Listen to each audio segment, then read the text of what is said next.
Hola, ¿cómo están? Hoy quiero compartir con ustedes, y espero que me entiendan, lo hago de buena fe, los fragmentos de la entrevista con Milei que me permití editar, los pasajes de la entrevista con Milei que me permití suprimir. O sea, Milei sin cortes, sin censuras. Porque me he preguntado, y alguna gente me lo ha reprochado, si fue correcto, éticamente correcto, suprimir esos dos pasajes de la entrevista. El primer fragmento, que es Milei hablando, tiene como 5 minutos. Y el segundo tiene también como 5 minutos. ¿Por qué los edité? Porque, como saben, esos dos pasajes no salieron ni aquí, en mi canal de YouTube, en la primera parte ni en la segunda, y tampoco salieron en la emisión de la entrevista completa en mi programa de televisión en Mega, aquí en Miami. Entonces, esos dos fragmentos, que sumados son más o menos 10 minutos, que no es poco, el público, ustedes, no los habían visto. ¿Por qué los edité? ¿Por qué me permití la desmesura, quizá, de censurar a Milei? Lo hice de buena fe. Lo hice para proteger a Milei, pero también para proteger la entrevista. Pensé, estos dos momentos son demasiado densos. Pensé, Milei habló demasiado y habló de temas espinosos, la economía, la inflación, la moneda, el déficit. Y entonces pensé, yo me aburrí un poquito, no me dejó interrumpirlo, mejor quitarlo, suprimirlo, editarlo. Entonces quizá no actué como un buen periodista, ¿no? Porque si mi intención era, voy a quitar esos dos pasajes para proteger a Milei, para que Milei no aburra al público, pero ya lo van a ver ustedes a continuación, quizá no fui un buen periodista, no fui intelectualmente honesto, ¿no? Yo tendría que haber dicho, esta es toda la entrevista completa, sin censura, incluso en las partes en que Milei a mí me aburrió un poquito. Pero yo no quería lucirme en la entrevista y yo quería que la entrevista sirviera al propósito de que Milei ganara algunos votos y con suerte ganara por fin la presidencia argentina en pocos días. Así que por eso lo hice. También lo hice, vamos a contarlo todo, porque si no sacaba esos casi 10 minutos de Milei, si no los recortaba, entonces la entrevista no podía salir al aire en mi programa. Mi programa solo dispongo de 48 minutos de aire. Y con estos pasajes volábamos en el tiempo y estábamos en 58. O sea, había que sacar 10 minutos. Quizá no aquí en mi canal de YouTube, porque aquí no tengo esas restricciones de tiempo. Podría haber pasado aquí en mi canal de YouTube lo que voy a pasar a continuación. Pero ciertamente del programa en Mega sí tenía que quitar 10 minutos. Y quité esos 10 minutos porque eran aquellos en los que ni Milei quedaba bien, ni yo quedaba bien, ni la audiencia iba a quedar bien, porque sentí que eran los momentos más densos, más pesados, más aburridos, ¿no? Milei, que es un profesor, dando cátedra, dando una charla, una clase magistral, pero dando un montón de cifras, de años, de circunstancias que eran quizá un tanto difíciles de comprender. Entonces, este es el primer pasaje que corté, tiene más de 5 minutos. Yo lo dejé hablar sin interrupciones como 3 minutos y medio. En el minuto 3 con 20 segundos traté de hacerle una interrupción, de formularle una repregunta, pero él no me dejó cordialmente, ¿no? Yo he dicho que de repente fue un pequeño brote o tic de autoritarismo por parte de Milei. Ahora que lo he vuelto a ver no me parece, porque él sonríe y amablemente me pide continuar. No es que lo hace de una manera brusca, o despótica o abusiva, en perjuicio de mí. No. Bueno, en fin, quería seguir y lo dejé seguir, ¿no? Tengan en cuenta entonces que estos 5 minutos son los 5 minutos censurados de Milei, cortados por mí mismo. Yo hice la operación de cirugía y la hice, insisto, porque quería proteger a Milei. Va a hablar de cómo son los políticos de la casta. Él los denomina la casta, que son políticos ladrones, en el lenguaje de Milei, que gastan más de lo que tienen y que para cubrir ese agujero, ese hueco en el presupuesto, en las cuentas públicas, se endeudan afuera, se endeudan adentro o emiten moneda inorgánica sin respaldo de la producción, causando un daño inestimable a la gente y en particular a los más pobres. Yo quise repreguntar, quise interrumpirlo en el minuto 3 y pico, él no me dejó. Entonces son 5 minutos de Milei dando una clase sobre la historia de la inflación en Argentina, ¿no? Como antes del Banco Central la inflación no llegaba siquiera a 1%, como después del año 35 la inflación anual era más o menos de 6% y como después ya nacionalizado el Banco Central la inflación se dispara a más o menos el promedio de 200% anual. Pero claro, Milei te lo cuenta en 5 minutos y yo pensé, esto está demasiado denso, demasiado pesado, mejor lo quito. Y se vienen a quitarlo. Ahora tengo mis dudas y ahora que lo he vuelto a ver, pienso, el público, ustedes tienen derecho a verlo. Aquí está entonces la primera respuesta censurada de Milei. Entonces, el modelo de la casta lo que hace es corregir esa asignación de recursos y con lo que implica en términos de distribución del ingreso, intentan corregir esto. Pero como el mecanismo por el cual se produce no es independiente del mecanismo distributivo, cuando vos te metes con el mecanismo distributivo, rompes el sistema productivo. Ahora, ¿cómo se manifiesta entonces? En primer lugar, se manifiesta como déficit fiscal. Entonces, una vez que aparece el déficit fiscal, aparece la problemática de cómo lo financio. El primer estadio, ¿qué es lo que hace un político? Lo financia con emisión de deuda, que es lo más inmoral que hay, porque lo que vos estás diciendo es que la fiesta que estamos haciendo nosotros la van a pagar nuestros hijos, nuestros nietos, gente que no vota, generaciones que ni siquiera nacieron. Una aberración, o sea, una profunda inmoralidad. No importa, a los políticos le importa ganar elecciones, olvídate, no le importa a la gente. O sea, la gente es solamente funcional si sirve para juntar votos, para el político casta. Ahora, ¿cuál es la consecuencia de esto? Argentina es el máximo defaulteador de la historia moderna. Digo, ya le ganó por varios cuerpos a Ecuador. Ahora, ¿cuál es la otra alternativa? Cuando ya no puede recurrir al endeudamiento, ¿qué hace? Se endeuda con el Banco Central, es decir, emisión monetaria. Pensá que Argentina, antes de que existiera el Banco Central, o sea, antes de 1935, la inflación era del 0,9% anual. En los 10 primeros años del Banco Central, que era mixto, saltó al 6% anual promedio.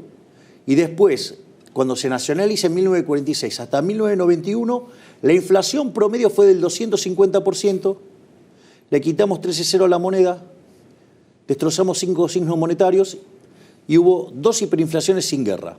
Eso generó un repudio a la moneda y llegamos a la convertibilidad. La convertibilidad tuvo un 9% de inflación promedio, pero concentrado en los primeros 20 meses. Es decir, Argentina a partir de el año 1993 estaba entre los países con menos inflación del mundo. Pero ¿qué pasa? Cuando se quedó sin financiamiento, tuvieron que volver al Banco Central. ¿Y qué nos dijeron? Que esta vez iba a ser diferente. Y así en los primeros 4 años del régimen K la inflación estuvo cerca del 10, en los segundos 20, en el tercero 30, con Macri un poco arriba de 40, y hoy la inflación, que está en términos anuales en torno al 130%, cuando vos tomás la punta y la anualizás, eso te dice que la inflación argentina viene viajando a una velocidad del 300%. Y si la mirás en alimentos, 450%. Y si la mirás en mayoristas, 600%. Es decir, vamos camino a una hiperinflación, que eso lo tenés que combinar con el desequilibrio monetario, técnicamente se llama money overhang, o sea, el sobrante monetario, y donde eso es un fruto de que si vos vos te sobran pesos, querés comprar dólar y te pusieron un mercado restringido, ¿sí? Te ponen restricciones a la compra de dólares, vos tenés esos pesos y no los querés tener. Entonces te aparece un sobrante de pesos. ¿Me permites una interrupción? Sí, bueno, dale. ¿Quieres terminar? No, porque es importante para delinear el escenario hiperinflacionario que puedo terminar heredando. Ese sobrante monetario hoy es peor que el que tenía Argentina en 1975, o sea, en la previa al Rodrigazo. Pensá que el Rodrigazo implicó multiplicar la inflación por 6 y los pobres por 5. Si multiplicás la inflación por 6 viajando al 300%, estamos arriba de 1800. ¿Y cómo haces para multiplicar por 5 los pobres si ya tenés más de 40? Pero no solo eso, también tenés el problema en el Banco Central. Los pasivos remunerados, que se llaman LELIQs, en términos de base monetaria, implican un número peor que el que tenías vos en la previa de la hiperinflación de Alfonsín. Es decir, que tenés todos los elementos de una hiperinflación, pero con el agravante de que los indicadores sociales son peores que los que tenías en el 2001. Por lo tanto, Argentina entró al siglo XX siendo el país más rico del mundo. Hoy está de la mitad de la tabla para abajo y va camino a una catástrofe. Entonces la pregunta es, ¿por qué seguimos queriendo esto? Bueno, es una mezcla de síndrome de Estocolmo, ¿sí?, con una suerte de ignorancia que, digamos, el statu quo se encarga de imprimir. Porque hay un grupo que le va bien con esto, que es a los políticos ladrones, a los empresarios prebendarios, a los sindicalistas que entregan a los trabajadores, a los medios de comunicación que viven de la pauta y un conjunto de profesionales que sacan rédito de hablar de la religión del Estado. Bueno, has dado una clase de economía en 5 minutos muy brillante. Soy muy productivo. Bueno, ustedes juzgarán si hice bien o no hice bien en cortar este pasaje de la entrevista que acabamos de ver. Yo creo que en el fondo lo que dijo Milei es impecable, ¿no? Impecable. Yo creo que de punta a cabo tiene razón.